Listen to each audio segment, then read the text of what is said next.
Tara Sutaria as and in Apurva. Trailer में आपने ये तो क्लियरली देख लिया। तो फिल्म की कहानी शुरू होती है लोकेशन रिवील करने से, जो कि है चंबल मध्य प्रदेश में। अच्छा, कुछ लोग इस मूवी को ना NH10 से कंपेयर कर रहे हैं। देखो फर्क है, फर्क है, फर्क है। जितना डिफरेंस 3 इडियट्स और 12th फेल मूवी में है ना, 12th फेल मूवी अभी हाल ही में रिलीज हुई है, उससे कहीं ज्यादा डिफरेंस NH10 और अपूर्वा मूवी में है। 3 इडियट्स कंप्लीटली एक काल्पनिक कहानी है। किसी भी क्लास में बैठ जाओ, विदाउट यूनिफॉर्म बैठ जाओ, बिना फीस भरे बैठ जाओ और आप सीख जाओ और पढ़ करके आगे निकल जाओ। ये काल्पनिक ही हो सकता है। एजुकेशन बेस्ड मूवी वो भी है, 12th फेल भी है, बट 12th फेल एक रियल बेस्ड स्टोरी है। तो जितना फर्क आपको इन दोनों कहानियों में समझ में आ रहा है ना, टॉपिक सेम हो जाने की वजह से अपूर्वा कहीं भी NH10 को कहीं भी रिप्लेस नहीं कर सकती है। जमीन आसमान का फर्क है। सबसे पहला प्रॉब्लम तो फैशन में, मतलब इतना बढ़िया कतई डिजाइनर पीस तारा सुतारिया ने पहन रखा है। NH10 में अगर आप अनुष्का शर्मा के किरदार को देखो, सिंपल सी T shirt, ankle length jeans है और एक हुडी है। नॉर्मली आप जिस वेशभूषा में ट्रैवल करना पसंद करते हो। लास्ट सर्वाइवल थ्रिलर आपने कौन सी देखी थी? मैंने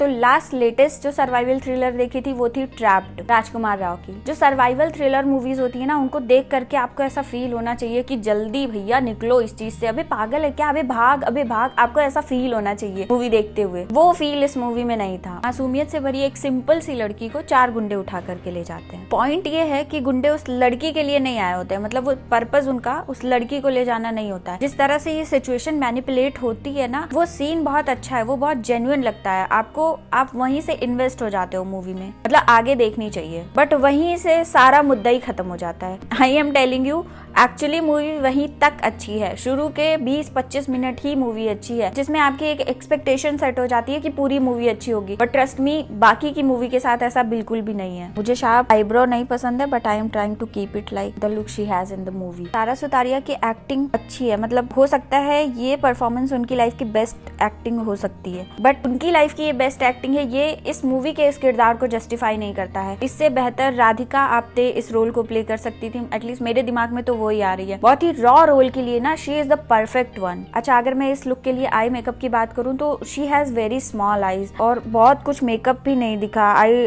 ट्राइड टू नोटिस कि भैया आईलिड पे क्या मेकअप किया हुआ है। देखो मेकअप तो है, ये क्लियरली पता चल रहा है, लेकिन क्या मेकअप किया ये फाइंड आउट नहीं किया जा सकता था। ब्राउन कलर का आईलाइनर लगाया है विदाउट विंग, बिल्कुल आईलैश के क्लोज में, तो I would be creating that only. अब मैं डार्क ब्राउन कलर लेकर के उसी से आईलाइनर लगाने की कोशिश करूंगी। मूवी में जितना भी जगह आपको एकदम सुनहरा सा मौसम दिख रहा है ना, मतलब खुशनुमा माहौल, रोमांस, एंगेजमेंट हो रही है, बढ़िया पार्टी सॉन्ग है, तो सारा कुछ दिवाली करके एक सॉन्ग है, उसी सॉन्ग में आपको देखने को मिलेगा। और जितना भी अच्छा बढ़िया सा माहौल है ना, वो सारा आपको ट्रेलर में दिखा दिया गया है। वहाँ जा करके आपको कुछ नया नहीं मिलने वाला है। सिर्फ जब आप मूवी देखना स्टार्ट करोगे ना, आपको ऐसा लगेगा कि बस चूहे बिल्ली का खेल चल रहा है। मेरे पास कोई आई पेंसिल नहीं है न्यूड कलर में, so I am using this lip liner by the brand Swiss Beauty. एक सबसे खराब चीज क्या लगी मुझे कि मतलब एक बहुत सिंपल सी लड़की, पहले तो वो बहुत गिड़गिड़ाई प्लीज प्लीज से, जब वो इस पे आई कि भैया बिना भागे काम नहीं चलेगा, मतलब बिना लड़े काम नहीं चलेगा, लड़ना पड़ेगा, तो उसका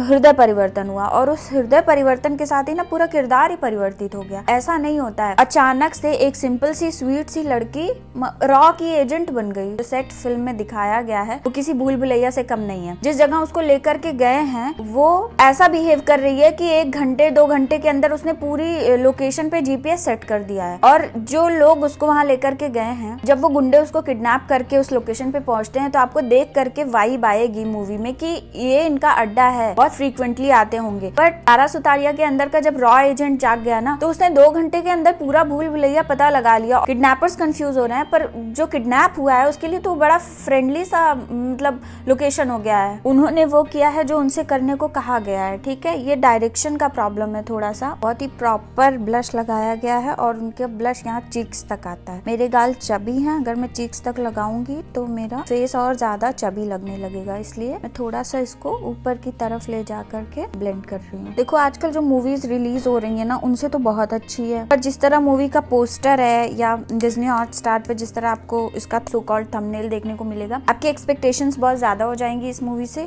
कि यार सर्वाइवल थ्रिलर कुछ तो अलग देखने को मिलेगा, बट ऐसा कुछ भी नहीं है। 12-13 घंटे का सर्वाइवल। अगर मैं अपनी तरफ से बोलूँ तो मैंने एक चीज नोटिस की कि जब वो फोन पे बात कर रही होती हैं, तब उनके घर फोन में 4:09 हो रहे होते होते हैं। और उसके नेक्स्ट सीन में ही जब किडनैपिंग होती है उस समय 3:53 समथिंग हो रहा होता है। तो पहले सीन में टाइम ज्यादा हो रहा है, बाद के सीन में टाइम कम हो रहा है। ये बहुत माइनर सब है जो मैंने नोटिस किया, लेकिन इससे समझ में ये आता है कि 4 बजे के आसपास, शाम को 4 बजे के आसपास का ये सीन होता है। आपको पूरी मूवी देख करके ये समझ में आ जाएगा कि 12 से 13 घंटे का सारा कहानी खत्म हो जाता है और उस 12 से 13 घंटे को 1.5 घंटे में, मतलब 90 मिनट्स में ये पूरी मूवी कंप्लीट करती है। अब देखिए सर्वाइवल थ्रिलर का कॉन्सेप्ट क्या होता है, मारोगे नहीं तो मरना पड़ेगा। इस सिचुएशन में कोई भी होता है वो सर्वाइव करने के लिए मारना या बचने की कोशिश करना शुरू करता है। अगर वो बचने की कोशिश में किसी को मारना है तो मारना पड़ता है। उनके लिप्स पे आप कलर देखोगे तो बिल्कुल डेड सा है, कोई कलर नहीं है, बिल्कुल ब्राउनिश सा डेड सा दिख रहा है।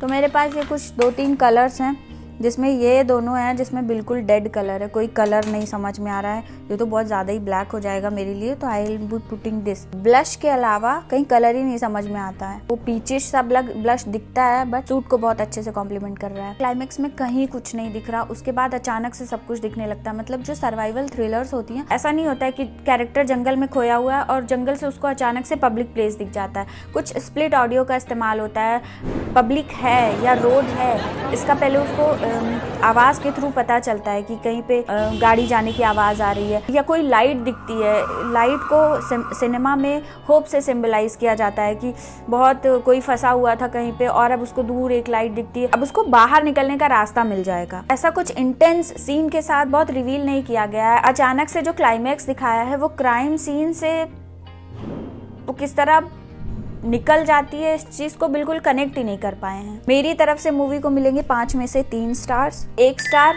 स्टोरी के लिए। स्टोरी जिस तरह से शुरू होती है, मतलब कि हो कुछ और रहा है और वहाँ से सीन क्रिएट हो जाता है, किडनैपिंग स्टार्ट हो जाती है। बहुत अच्छा ट्विस्ट दिखाया गया है, कहानी अच्छी है, प्लॉट बहुत अच्छा इसका डेवलप नहीं किया जा पाया है।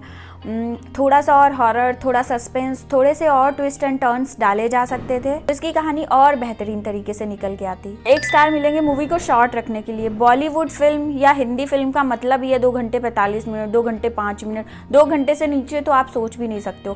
पर इस मूवी को थोड़ा सा शॉर्ट रखा गया है, वो इसकी अच्छी बात है। कोई speed ramping, slow motion, fast motion, बहुत ज्यादा ऐसा कुछ इस्तेमाल नहीं किया गया है। कट टू कट सीन्स चलते रहते हैं। 1 स्टार मूवी की कास्टिंग के लिए जो रॉ सिनेमा होता है ना, जिसमें बहुत कहानीबाजी, हीरो हीरोइन, गाने, दुपट्टे ये नहीं दिखाए जाते हैं, उसमें इस तरीके के सिनेमा में जो किरदार होते हैं ना वही जान डालते हैं। आप गैंग्स ऑफ वासेपुर का एग्जांपल ले लो या कोई भी रॉ सिनेमा का आप एग्जांपल उठा करके ले लो, किरदार ही मूवी में जान डालता है। तो कास्टिंग बहुत अच्छी है। जैसे अभिषेक बैनर्जी का रोल अगर आपने इसमें देखा हो, उनके जो सेंसिटिव सिचुएशंस में डायलॉग डिलीवरी है ना बहुत अच्छे हैं। इसी जगह पर 1 स्टार नेगेटिव में जाता है राजपाल यादव के रोल को कम इस्तेमाल करने के लिए। देखिए राजपाल यादव की एक अलग फैन फॉलोइंग है। अब उनके किरदार को हमेशा उनको एक कॉमेडियन की तरह देखते आए, अब उनके किरदार को अगर एक विलेन की तरह लोग देखेंगे तो पर्सनली मैं तो पर्दे पे उनको ज्यादा देर तक देखना चाहती थी। और मुझे ऐसा लगता है कि जनता भी इस मूवी को 1.5 घंटे के बजाय 2 घंटे झेल लेती अगर राजपाल यादव को और इनफ स्पेस मिलता। तो मूवी को लंबा बना करके डायरेक्टर को बेटर स्पेस मिल जाता क्लाइमेक्स के सीन को क्राइम के सीन से कनेक्ट करने के लिए। कोई कनेक्शन नहीं फील होता है, क्लाइमेक्स बिल्कुल अच्छा नहीं है। तो ये स्टार नेगेटिव में क्लाइमेक्स अच्छा नहीं रखने के लिए जाएगा। देखिए इंस्पायर्ड मेकअप लुक जो होता है वो किसी के मेकअप लुक से इंस्पायर होकर के हम खुद पे इम्प्लीमेंट करते हैं।